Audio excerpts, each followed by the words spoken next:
Pascal, vous venez de le voir lors du débat sur les crypto-monnaies.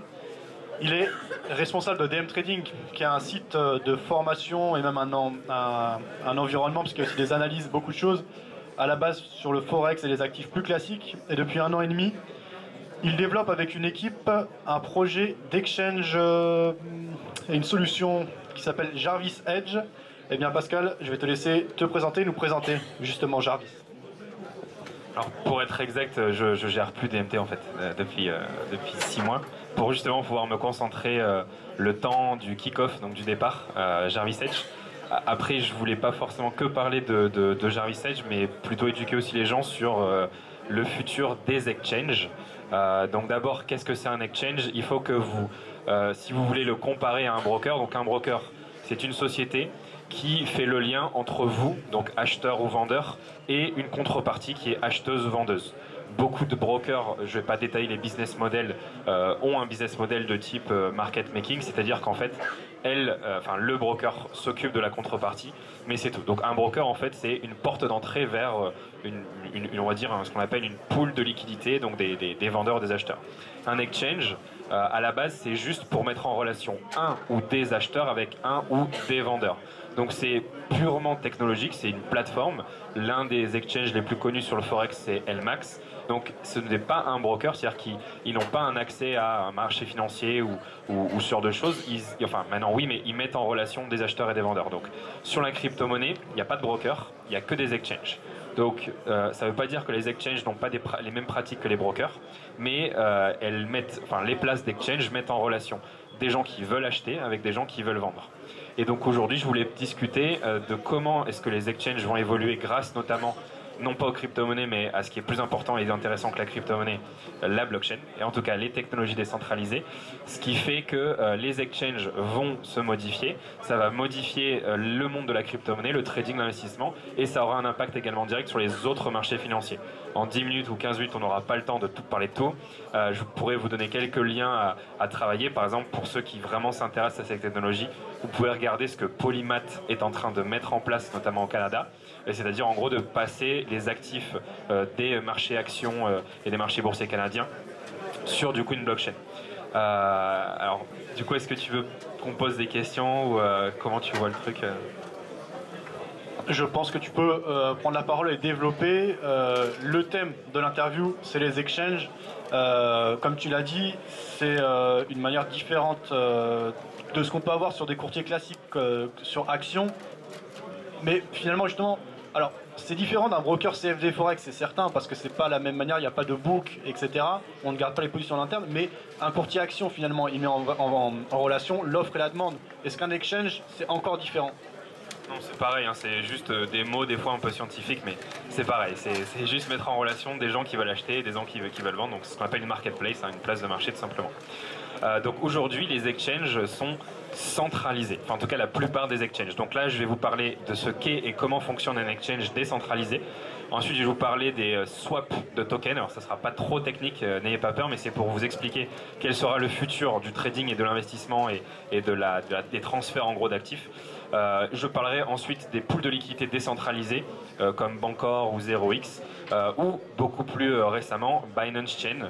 Donc j'ai expliqué un peu tout ça. Donc ça ne sera pas forcément une conférence peu technique parce que vu le sujet, je suis quand même obligé de vous donner des informations qui des fois peuvent être compliquées à comprendre au premier abord. Donc aujourd'hui, un exchange, la plupart des exchanges sont centralisés. Ce qui signifie que quand vous envoyez vos fonds sur cet exchange pour qu'ensuite vous puissiez trader, c'est l'exchange qui possède vos fonds. En fait, ce que l'exchange va faire, c'est qu'il va créer ce qu'on appelle une image miroir de l'argent que vous lui avez envoyé. Donc, c'est pas vous qui possédez les bitcoins, c'est pas vous qui possédez votre Ethereum, c'est l'exchange qui les possède. Et vous, sur votre compte, vous voyez en fait des miroirs de ce que justement ce que vous avez envoyé à l'exchange. C'est pour ça que lorsqu'un exchange se fait hacker, entre guillemets, vos bitcoins, mais c'est pas vraiment vos bitcoins, mais vos bitcoins se font voler, vos Ethereum également. Du coup, il y a la décentralisation des exchanges qui a commencé à se mettre en place. Donc la décentralisation des exchanges, la seule différence, c'est que vous n'envoyez pas l'argent vers l'exchange, vous gardez l'argent chez vous, sur votre compte, enfin sur votre wallet à vous, un peu comme si c'était votre compte bancaire, et vous êtes directement connecté en fait à la place de marché. C'est-à-dire que vous faites des transactions, donc achat-vente, depuis votre ordinateur vers l'ordinateur de l'acheteur ou du vendeur. Bien évidemment, ça règle tous les problèmes de transparence et de, comment on appelle ça, de sécurité, puisque si l'exchange demain se fait hacker, vous ne perdrez pas votre argent parce que votre argent est sur votre ordinateur. Par contre, si votre ordinateur se fait pirater, vous perdrez peut-être votre crypto-monnaie. Le gros problème aujourd'hui des exchanges décentralisés, c'est que il faut envoyer la crypto sur l'ordinateur ou sur le wallet de quelqu'un d'autre. Et pour ceux qui connaissent bien le monde des crypto-monnaies, vous avez des temps de transaction. Sur le Bitcoin, ça peut prendre des fois plusieurs heures, ça dépend de la congestion du réseau. Plus il y a de transactions et plus les transactions mettent du temps. Donc le problème des exchanges purement décentralisés, c'est que si je veux acheter avec mes Bitcoins de l'Ethereum, il faut d'abord que j'envoie mes Bitcoins, ensuite que la personne m'envoie mes Ethers du coup, donc l'équivalence. Il faut qu'au milieu, il y ait quand même quelque chose qui fasse le calcul pour la conversion, pour savoir combien de bitcoins je dois envoyer et combien d'Ethereum je vais recevoir, mais tout ça prend du temps. Donc la décentralisation répond à la question de la sécurité des fonds, mais pose un problème de scalabilité. Alors qu'un exchange centralisé, comme c'est lui qui possède la crypto-monnaie, en fait quand vous passez une transaction Ethereum Bitcoin sur Poloniex, Bitrex, vous avez remarqué que la transaction elle est immédiate. Et pourtant, comme vous savez, une transaction Bitcoin ça met au minimum 10 minutes, une transaction Ethereum ça met au minimum 13 secondes. Ils font de la centralisation, c'est pour ça que c'est immédiat. En fait, comme c'est des comptes miroirs qui sont affichés sur votre compte, eux en fait c'est comme une banque, ils changent tout simplement le montant que vous avez en Bitcoin, ils le retirent en une seconde, ils vous affichent le montant en Ethereum. Par contre, avant que la transaction soit réellement effective, il faudra attendre plusieurs dizaines ou vingtaines de minutes. Mais vous ne le voyez pas. Donc c'est pour ça qu'un exchange centralisé satisfera ceux qui veulent des transactions ultra rapides. Un exchange décentralisé satisfera ceux qui veulent des transactions ultra sécurisées. Et du coup, il y a des technologies et des idées qui se sont mises en place, notamment l'an dernier, pour permettre du coup de pallier aux problèmes de scalabilité des exchanges décentralisés et du coup pour pallier aux problèmes de sécurité des exchanges centralisés. Alors moi, le projet que je préfère, c'est Bancor et plus récemment, du coup, Binance Chain. Donc en fait, eux, ce qu'ils créent, donc pour expliquer vite fait ce que fait Bancor, quand vous devez lister un token, donc c'est comme si vous devez lister une action. Donc j'ai parlé d'action pour que ça facilite la compréhension de tout le monde. Si demain vous avez par exemple des actions Apple, si Apple veut être listé sur Bancor, qui est donc un exchange, donc c'est comme le Nasdaq, c'est comme le CAC 40 à Paris, donc la bourse de Paris, hein, c'est un exchange. Donc si par exemple je veux lister Apple sur le Nasdaq, eh bien, je passe d'abord un deal avec Nasdaq, donc c'est comme ça que ça se passe avec Bancor, et je vais envoyer une grosse quantité, 2, 3, 4% de toutes les actions disponibles, et je les donne directement au Nasdaq. Et je dis au Nasdaq, si à un moment donné, tu as un mec qui veut acheter une grosse quantité de mes actions, et qu'en face, tu n'as pas un vendeur, le problème, c'est que tu ne pourras pas satisfaire l'acheteur, donc tu vas devoir lui dire, je suis désolé, tu veux acheter 400 actions Apple, c'est pas possible parce que j'ai pas de vendeur en face. Et bien là, du coup, le Nasdaq aurait en réserve une grande quantité d'actions Apple qu'il pourrait directement donner, donc échanger avec cet acteur. Donc ça, c'est ce qu'on appelle des pools de liquidités décentralisés, c'est ce que fait Bancor. Et c'est du coup ce que va faire Binance. Binance qui est aujourd'hui l'exchange sur lequel il y a peut-être le plus de volume. Je dis peut-être parce qu'il y a quand même des gens qui ont fait des études comme quoi les exchanges publient des faux résultats sur la liquidité, mais ça c'est un autre débat. Mais en tout cas, si les chiffres de Binance sont vrais, Binance est aujourd'hui l'un des exchanges sur lesquels il y a le plus de volume. Et là, il y a 2 jours, ils ont annoncé qu'ils allaient faire le même projet en gros que Bancor, c'est-à-dire créer des pools de liquidité pour faire des transactions immédiate, donc ça reste de la décentralisation, donc vous gardez vos fonds. Par contre, les transactions pourront être immédiates, il n'y aura pas besoin d'attendre que le Bitcoin soit bien reçu, que l'Ethereum soit bien reçu, etc. Et il y a une autre technologie que moi j'adore, qui est développée depuis très longtemps par Komodo, et puis qui existe quand même depuis vachement longtemps, je suis désolé, ce sera un peu technique, c'est ce qu'on appelle le swap token. Donc le swap token, en fait, c'est... Ouais. Excuse-moi de te couper, après je vais te laisser reprendre, mais par rapport à une chose que tu as dit, j'étudie peu les volumes, et du coup c'est une parenthèse, hein, vraiment, c'est pas directement par rapport aux exchanges, mais est-ce que les volumes aujourd'hui, alors qu'on a une contraction du marché et qu'il y a moins l'effet de mode, est-ce que les volumes sont beaucoup plus faibles que ce qu'on avait en décembre, ou non, les volumes sont toujours en progression? Alors, les volumes ont considérablement baissé, mais sont toujours largement au-delà des niveaux de début novembre, octobre. Maintenant, ce sont les volumes que les exchanges communiquent. Et attention, uniquement ceux qui communiquent. C'est-à-dire qu'aujourd'hui, il y a quasiment 6000 ou 8000 exchanges dans le monde. Pas tous ne communiquent des données, et beaucoup communiquent des fausses données. Et surtout, il y a ce que j'expliquais tout à l'heure dans la conférence, il y a beaucoup d'échanges OTC. En fait, la plupart des échanges de Bitcoin se font en OTC. Alors OTC, qu'est-ce que ça veut dire? Vous faites pas ça sur une place d'échange, ça se fait voilà, vous faites venir l'acheteur dans une salle, vous signez et vous échangez directement de main à main au prix que vous avez convenu. Les exchanges ne le savent pas, les order books, entre guillemets, l'ordre n'apparaît pas dans les order books, et la plupart des volumes, des gros volumes, sont faits en dehors du coup de ces places d'échange. Et sur les actions, ça marche un peu pareil aussi. Du coup, le token swap, c'est une technologie qui est pas encore scalable, mais qui est géniale et qui peut vraiment modifier la manière dont on transfère des actifs. Donc, on utilise en fait un compte tampon. Donc, on appelle en anglais, c'est un ISCROW, I-S-C-R-O-W. En fait, c'est très simple. Quand vous achetez, par exemple, sur le Bon Coin, si vous achetez une paire de chaussures, vous envoyez l'argent à l'acheteur, et l'acheteur doit vous envoyer du coup la paire de chaussures. Bon, je ne connais pas le Bon Coin, mais si malheureusement l'acheteur vous envoie une mauvaise paire de chaussures, il faut faire une procédure pour récupérer son argent. Pour ceux qui ont une boîte dans l'IT, peut-être que vous avez déjà utilisé des services comme Upwork ou Fiverr. Donc le principe d'Upwork, c'est un peu différent. Si vous voulez acheter quelque chose ou un service, vous envoyez l'argent à Upwork. Upwork garde l'argent. Et ensuite, le prestataire doit réaliser la prestation. Et si la prestation est réalisée, vous vous dites c'est bon, le mec a fait mon site. Et donc, ce prestataire est payé. C'est ce qu'on appelle un compte de caution. Je ne saurais pas dire désolé en français. En anglais, on dit un escroc. Donc du coup, tiers de confiance. Et du coup, il y en a qui se sont dit, mais pourquoi on ne fait pas la même chose avec la crypto-monnaie et les tokens? Donc l'idée, c'est de créer un smart contract sur lequel, si je veux échanger des Ethers contre une autre crypto-monnaie compatible avec l'Ethereum, j'envoie du coup ma crypto sur ce smart contract qui sert du coup de tiers de confiance, donc un escroc.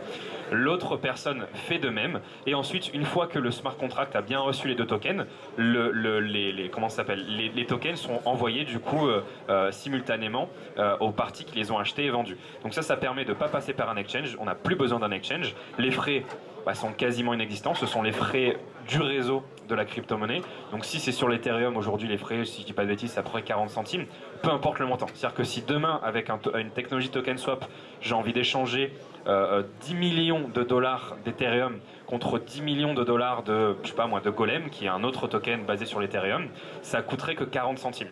Alors qu'aujourd'hui, sur un exchange, l'exchange, il prendrait 0,1% du montant.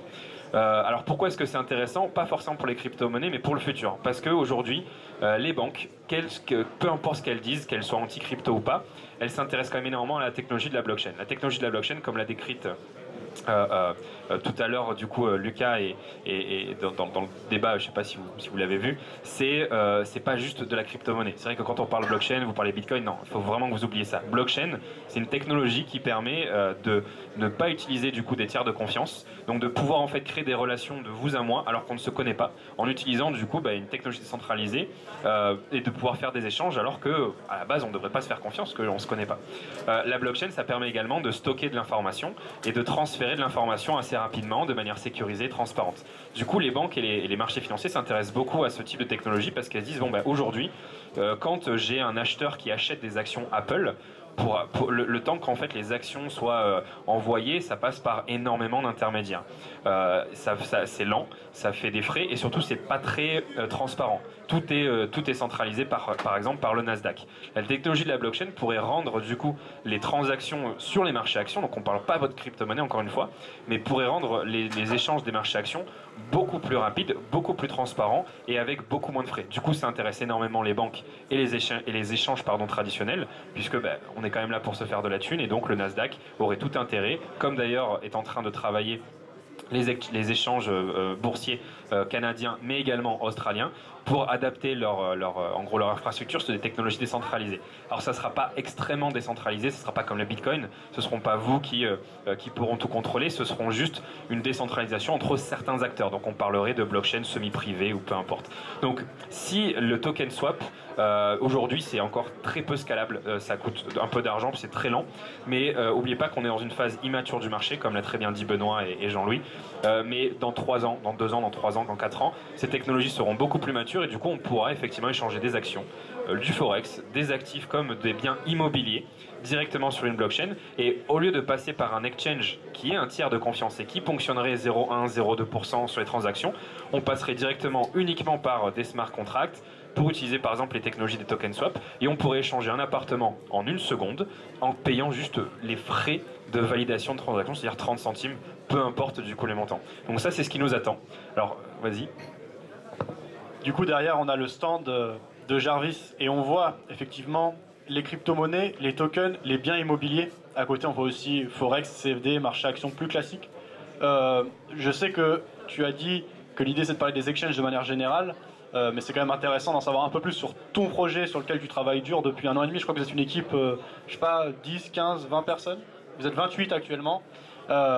Donc justement, c'est ça l'idée, c'est d'ouvrir cet état d'esprit, cet environnement et ces possibilités d'échange à des marchés aussi, on va dire, traditionnels et normés que l'immobilier. Tu penses que c'est quelque chose de possible?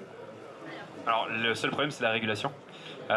Donc tout ce que je viens de dire, c'est très beau, mais par contre les régulateurs, ils aiment pas ça. La décentralisation est en inadéquation absolue avec la régulation.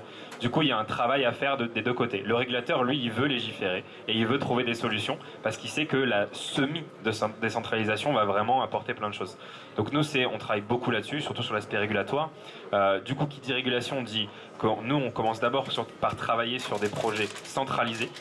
C'est-à-dire que nous, ce que l'on développe, c'est d'abord un exchange qui est centralisé et qui, au fur et à mesure de l'évolution du projet, des lois et de la régulation, sera ensuite semi-décentralisé, puis ensuite complètement décentralisé.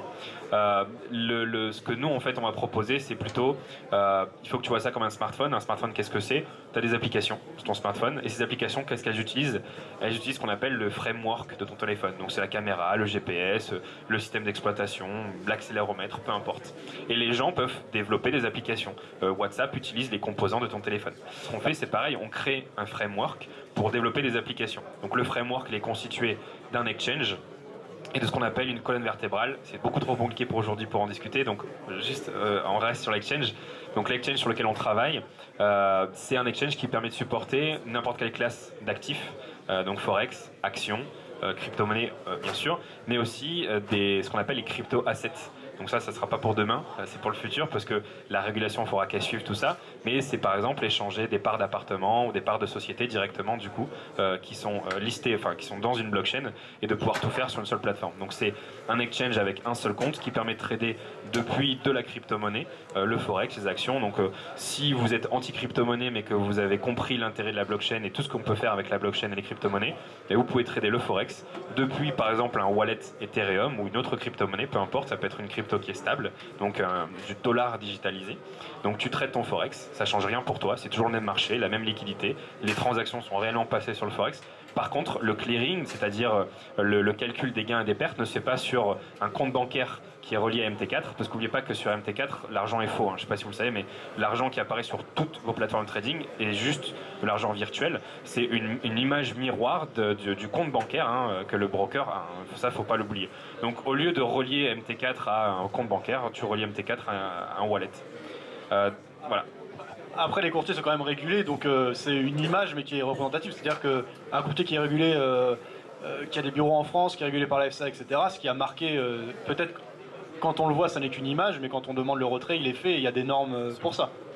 C'est pour ça que la régulation est extrêmement importante, et même si moi je serais plutôt un fervent défenseur de la décentralisation, ça fait maintenant donc 1 an et demi que je travaille sur 2 gros projets. Ces projets ont dû être modulés parce qu'on a rencontré beaucoup d'avocats, on a rencontré l'AMF, on a fait partie d'ailleurs de la commission, vous savez l'AMF il y a quelques mois a demandé à tous ceux qui voulaient faire des ICO, qui travaillaient sur les exchanges, etc., de venir à elle pour qu'on discute. On a discuté avec eux, on leur a parlé du coup de ce qu'on voulait faire, on leur a parlé de notre vision, et là aujourd'hui l'AMF, à la suite de toutes ces consultations, il n'y avait pas que nous, a enfin pondu un truc. Donc là c'est parti à Bercy, Bercy doit se prononcer, non c'est pas Bercy en fait, je crois que c'est les députés directement, ils doivent se prononcer mi-avril sur quel cadre régulatoire mettre, non pas aux crypto-monnaies mais aux ICO, donc aux levées de fonds. Donc si tu veux, pour moi, le futur des crypto-monnaies et des exchanges passe par la régulation. Tous les exchanges qui aujourd'hui ne sont pas régulés, ils n'ont pas comment ça s'appelle, un lifetime. Ils n'ont pas une durée de vie qui sera limitée parce qu'ils existeront toujours, puisque c'est ce qu'on essayait de dire tout à l'heure dans le débat. À partir du moment où il y a de la décentralisation, vous ne pouvez pas le détruire, donc les exchanges décentralisés existeront toujours, mais ils devront coexister avec des exchanges centralisés ou semi-décentralisés, mais régulés, pour justement tout le monde en fait. Et donc le fait d'avoir cette régulation des audits, etc., permettra d'avoir le même niveau de confiance que tu peux avoir en un broker, mais là tu traderas de la crypto-monnaie et plus tout ce qu'il y a derrière du coup le projet. Ok, toujours à propos de Jarvis, à l'écran vous avez donc la page du site de Jarvis. Actuellement on voit Coming Soon. Le développement, je pense, est assez poussé. Vous postez des vidéos et des posts sur les réseaux sociaux qui montrent un peu l'évolution du projet. Tout ça prend du temps. C'est parce que sans doute vous avez un gros projet derrière et que ça nécessite beaucoup de programmation, etc. Où vous en êtes dans le développement et quand est-ce qu'on peut s'attendre à une première version? Alors, ce que tu affiches là, en fait, c'est une application de l'écosystème. Donc Jarvis Trader est un petit projet à l'intérieur du gros projet. Donc comme je dis, on développe un exchange. L'exchange permet d'être connecté de manière régulée à plusieurs autres exchanges. Donc avec un seul compte de pouvoir trader avec la liquidité de Bitrex, Binance, etc. Et également notre propre liquidité. On peut trader le forex, la crypto-monnaie, les actions, les indices, etc. etc. Cet exchange est connecté du coup à une interface visuelle parce qu'un exchange c'est pas une plateforme. Un exchange c'est des bouts de code. Donc la partie visuelle de la plateforme, enfin de l'exchange, c'est ce qu'on appelle une plateforme de trading. Donc Jarvis Trader, c'est une des applications que l'on développe qui est fonctionnelle du coup avec cet exchange mais qui peut être connectée en fait comme tu le vois ici à XTB, à FXM par exemple. C'est-à-dire qu'en gros si quelqu'un veut trader avec notre interface sur FXM il le fait, s'il préfère trader avec le Jarvis Exchange il peut le faire également. Il aura tout intérêt à le faire sur le Jarvis Exchange puisque avec un seul compte il peut trader le forex, la crypto, les actions, etc. On développe ensuite une autre application qu'on n'a pas encore commencé à développer qui est un portfolio builder. Donc en fait l'idée est simple, une plateforme de trading comme tu peux le voir ici ça peut faire peur, ça clignote, même si nous on travaille beaucoup sur l'ergonomie. L'objectif c'est que ma mère elle puisse pouvoir investir sur les marchés actions ou crypto-monnaie sans me faire chier, parce que j'ai pas envie qu'elle m'appelle le soir en disant je comprends pas les bougies, les machins. Donc là en fait ce qu'on a développé, là on est dans la partie design et ensuite la partie programmation commencera en 3 semaines, c'est vous déposez 2000 € et ensuite vous dites tout simplement j'ai envie d'investir 30% sur Bitcoin, 20% sur Tesla, 10% sur l'Ethereum, 5% sur l'or et j'ai envie de mettre le reste en dollars. Vous cliquez sur générer et votre portefeuille est créé. Donc en fait nous, les ordres sont envoyés à l'exchange. L'exchange lui va s'occuper de faire la contrepartie et de créer du coup ton portefeuille d'investissement.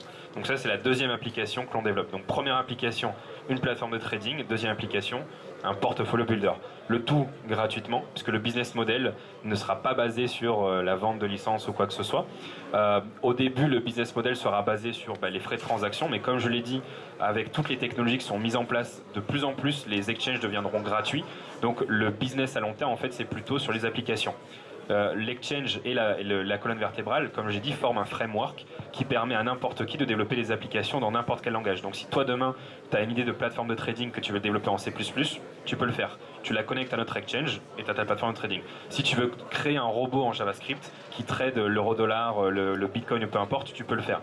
Si tu veux juste créer des skins ou un wallet ou un portfolio builder en C#, tu peux le faire également. Donc c'est on va dire tout le gros projet, donc ce gros framework. Et nous, ensuite, on développe des petites applications comme Jarvis Trader, du coup. Et en termes de date, en fait, là, aujourd'hui, nous, on va ouvrir comment on appelle ça, les inscriptions pour ceux qui voudraient tester une alpha ou une bêta. Donc, il n'y a aucun engagement, il n'y a pas de frais cachés, tout restera de façon gratuite. Donc on prendra par exemple les 500 premiers qui pourront tester les fonctionnalités de la plateforme. Donc là c'est ce projet Jarvis Trader, il concerne le Forex et les CFD et donc ça permet de passer des trades assez rapidement, assez facilement. On n'a pas voulu développer une plateforme de trading beaucoup plus sophistiquée que les autres. On n'a pas voulu créer une plateforme de trading pour battre Interactive Broker, MT4, Pro Realtime, etc. On a voulu créer une plateforme de trading pour répondre à ce que nous on pense être le besoin du trader, c'est passer un ordre, gérer un ordre et envoyer des analyses ou faire une analyse. C'est juste les 4 choses dans lesquelles on se concentre et on a uniquement fait la plateforme de trading autour de ces 4 features, mais on les fait différemment que les autres. Le meilleur exemple que je peux donner c'est envoyer une analyse. Aujourd'hui, quand moi j'ai envie d'envoyer mon analyse de l'euro-dollar à 2 personnes, je suis obligé de faire une capture écran. Ou alors j'utilise par exemple TradingView, donc je suis obligé de copier-coller une URL, mais peu importe. Je suis obligé de faire mon analyse, une capture écran, ensuite d'envoyer le lien ou d'envoyer un email à quelqu'un. Cette personne doit ouvrir l'email, enfin, c'est pas très, on va dire, ce qu'on appelle seamless. Nous, du coup, ce qu'on développe, c'est beaucoup plus con et simple. Je fais mon analyse sur la plateforme, j'ai ma liste de contacts à droite, j'envoie mon analyse, par exemple, à toi, et toi, sur ta plateforme, tu reçois directement mon analyse avec... C'est un graphique en fait avec mes analyses et du coup tu n'as pas besoin d'utiliser tes emails, tu n'as pas besoin de copier-coller quoi que ce soit. C'est au lieu d'envoyer un message, j'envoie en fait une analyse avec mes graphiques. Et c'est un truc tout bête, tu vois. C'est pas quelque chose qui est génial, c'est pas un truc de génie, c'est pas une technologie incroyable derrière, c'est juste de la messagerie. Hein. Sauf que personne n'avait fait avant et on s'est dit mais attends c'est quand même stupide de perdre tout ce temps pour envoyer une analyse. Donc c'est ça qu'on fait. On simplifie, les petites choses du quotidien comme passer un ordre, mettre un stop loss, calculer une taille de position, tout ça tu peux le faire aujourd'hui en 1 seconde, 37, c'est le record, parce qu'on s'amuse à faire des records dans l'équipe, qui est celui qui va prendre le trade le plus rapidement. Par exemple, si je vous demande aujourd'hui de prendre un trade sur le GBP4 et de risquer 257 € et de mettre un stop sur le dernier plus haut, ça va vous prendre du temps. Vous allez devoir faire des calculs, vous allez devoir regarder où mettre le stop loss, etc., etc. Vous allez passer à peu près 13 à 30, 32 secondes pour passer ce trade. Nous, en fait, ce qu'on fait, c'est je tape 237 $, je mets stop loss ici, buy ou sell, et puis c'est tout. Donc c'est ce genre de choses que l'on développe. C'est uniquement basé sur l'expérience utilisateur, donner en fait une autre expérience aux utilisateurs tout simplement. Et donc les gens pourront via ce site laisser leur email et du coup ils recevront un lien pour pouvoir tester une version bêta, alpha, peu importe le nom, et ils pourront du coup donner leur avis en disant oh, tiens ça c'est pas mal, ça c'est pas bon, etc. Alors ça sera accessible à partir de lundi du coup, et donc ça sera ce site-là, donc jarvis-trader.com. C'est donc la partie visible de l'iceberg, et plus tard on dévoilera le vrai projet qui est Jarvis Edge là en violet. Donc pour que les gens comprennent quel est l'écosystème derrière cette plateforme. Merci Pascal pour cette présentation. Donc on a parlé de Jarvis, mais tu as également donné ton point de vue quant à l'évolution de manière générale de l'industrie et de cette nouvelle forme de courtier que sont les exchanges, pas encore clairement régulés. C'est certain que la régulation de manière générale à propos des crypto-monnaies et ce qui tourne autour sera importante cette année. G20, il y a une première session en avril et une deuxième, je crois que c'est en octobre ou novembre. Et il y aura des décisions, des déclarations qui seront prises. Notre ministre de l'économie et des finances, Bruno Le Maire, a dit qu'il travaillait à une déclaration et à une prise de position avec le régulateur allemand. Tout ça sera certainement à suivre. C'est donc une industrie et un secteur en pleine expansion où il y a beaucoup d'opportunités, beaucoup de nouvelles choses. Et sans doute Jarvis sera un projet à suivre. Merci Pascal. Merci Fabien. Merci.